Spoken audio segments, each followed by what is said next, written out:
Okay, so I wanted to do a quick prediction video on Deontay Wilder and Tyson Fury 2.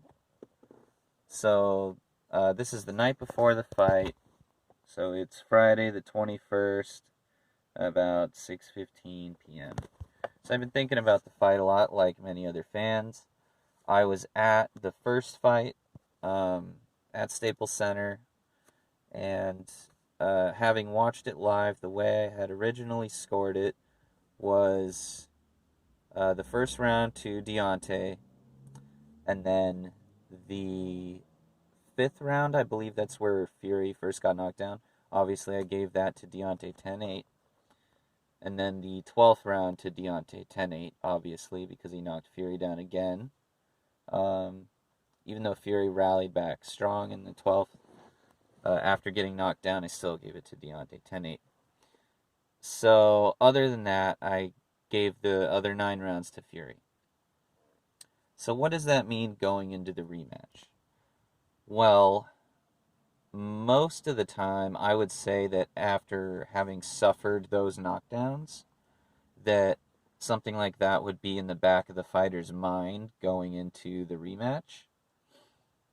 Um, but not in this case, not with Tyson Fury. I think that mentally he's just he's cut from the same cloth as Deontay. They both just have this like unbreakable self belief and will to win.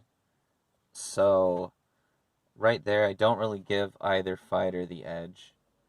They both have like a different approach to, appearing confident and then trying to like confuse their opponent or make their opponent feel unsure of themselves. They both bring totally different skill sets to the table. Uh, on paper, they actually have pretty similar attributes. Like they've both got length, they've both got, a jab that sets up everything, and then neither one has really shown much of an inside game.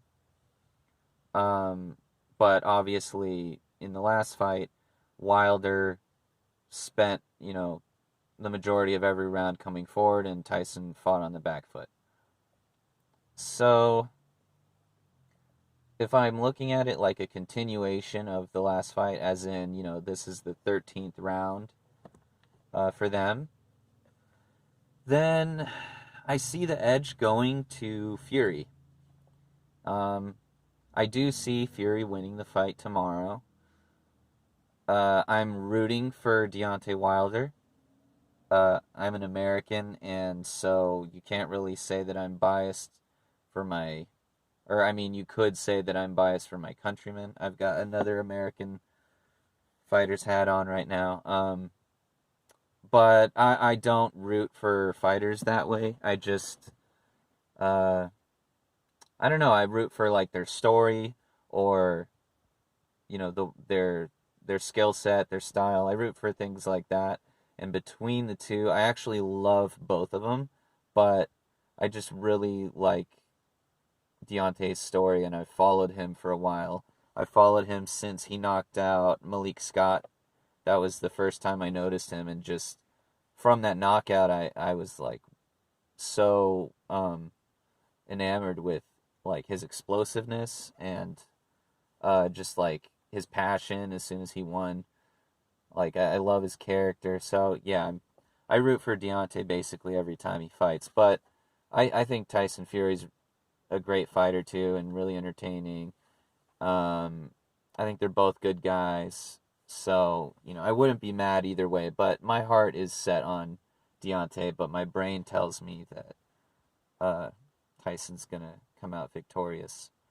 So, yeah, why do I think this? So, like I said earlier, I'm looking at it as like the 13th round for them.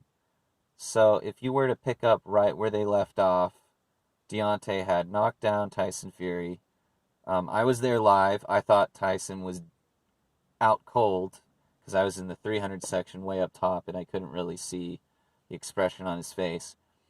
And then he came back and it shocked the hell out of Deontay. And then Tyson hurt him. as soon as he got back up. And if you ask me, he won the rest of the round. So imagine that happening, and then you are just going into the next round. I know it's been a long time since they fought, so that's not literally what's happening physically, but mentally, that's probably what they're both kind of thinking. Like, where did we leave off last time? What worked last time? What didn't work last time? So, that being said, on one hand, maybe Deontay is thinking, yeah, I already know I can knock Tyson down. I already know I can hurt him. So, he has, he has that. But then on the other hand, he knocked Tyson down twice. Like, he hurt him badly twice, and then Tyson still got up and hit him with clean shots that rocked him. So, like, that's got to be in Deontay's head, too. Like, I'm not sure that I can knock this guy out because I threw everything I had at him last time. He actually, I mean, to be honest, he barely touched him last time. The only times he really touched him, Tyson got knocked down and then got back up and did very well. So yeah, it's interesting. A lot of people look at like the changes in Tyson's camp for this one, like how he brought in a new trainer, and so that might be a sign of weakness. And most of the time I would agree, and this time I was kind of suspicious about it at first, but then I learned that he actually wanted to keep Ben Davison in his camp for this, and he just wanted to bring in an additional trainer who studied under Emmanuel Stewart, who I consider to be the greatest coach of all time. So Tyson has now brought in an Emmanuel Stewart trained coach, Sugar Hill. And this wasn't just some guy who watched Emmanuel Stewart train. Like, this guy's the real deal. And him and Ben left it on good terms. It's not like there was some huge falling out where Ben thought he was being lazy and Tyson fired him, kind of like what happened with Andy Ruiz and his coach. No, this was like Tyson making good decisions, and nothing really happened with him and Ben as far as like disagreements or hiccups in his training or anything like that. And then Deontay, he hasn't. I feel like he's gotten better every fight. Like, he learns something every fight, but I would never say he's like a different fighter from one fight to the next. That rarely happens in boxing where you see one guy completely change what they do, like from one fight to the next. So with Deontay, I'm like absolutely certain. I'm all but certain that he's going to use the same exact approach and hope that it works the next fight. I shouldn't say hope that it works, but I'm confident he's going to use the same approach thinking it will work. It's always his approach. Fight at distance and use the jab, use the jab, use the jab. He really doesn't get hit very often, so, he manages to avoid shots well, even though he's not he doesn't have good head movement, but he just uses his length very intelligently. And then he lands the big right hand.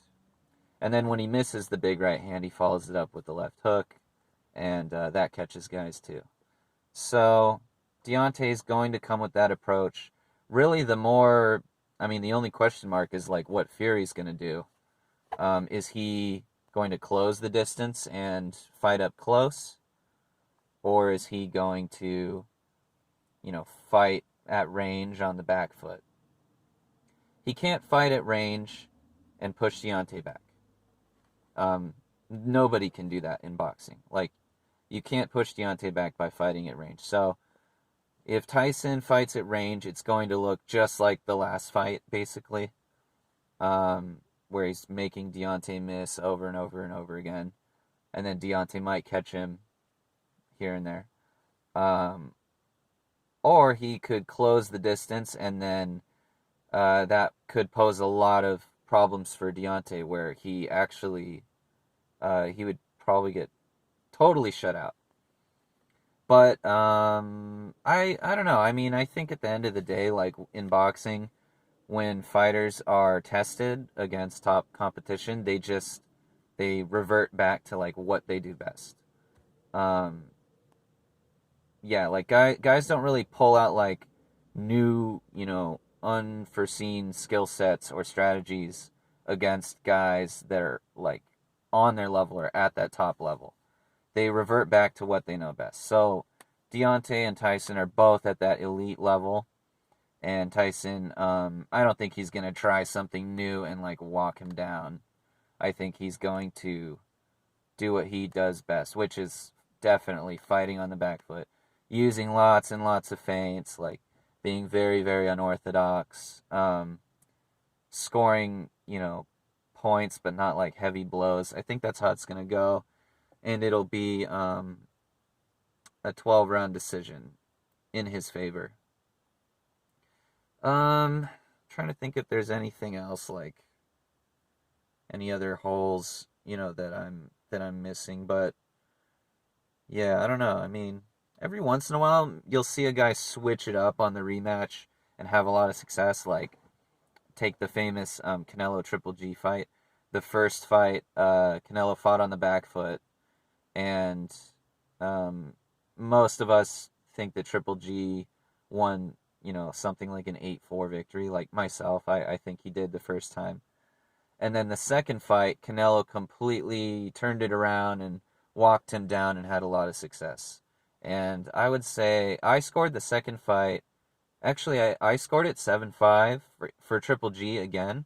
But I could definitely see the argument for Canelo winning the second fight, depending on what you're looking for. The difference is with that kind of change up, Canelo was always best at pressure fighting. That was always his thing.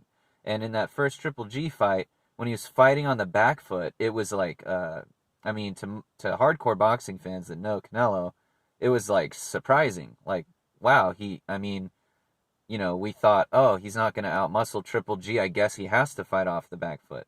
But in the second fight, Canelo and his team were like, just do what you do best. What he always has done best is coming forward. So, it makes sense that in the second fight, he's up against the best of the best. He's going to do what he does best, which is come forward. So, yeah, I don't think, I've heard a few people saying Tyson's going to come forward and make it an inside fight, but I don't think so. If he does that, he's nuts. Because, Deontay's not a good inside fighter that we've seen. I've never seen him do it. But, like, to close that distance, to even start an inside fight with Deontay, you're taking a huge risk. Like, if you're on the way in, when you're closing that distance, you risk getting caught with that, nuclear bomb right hand.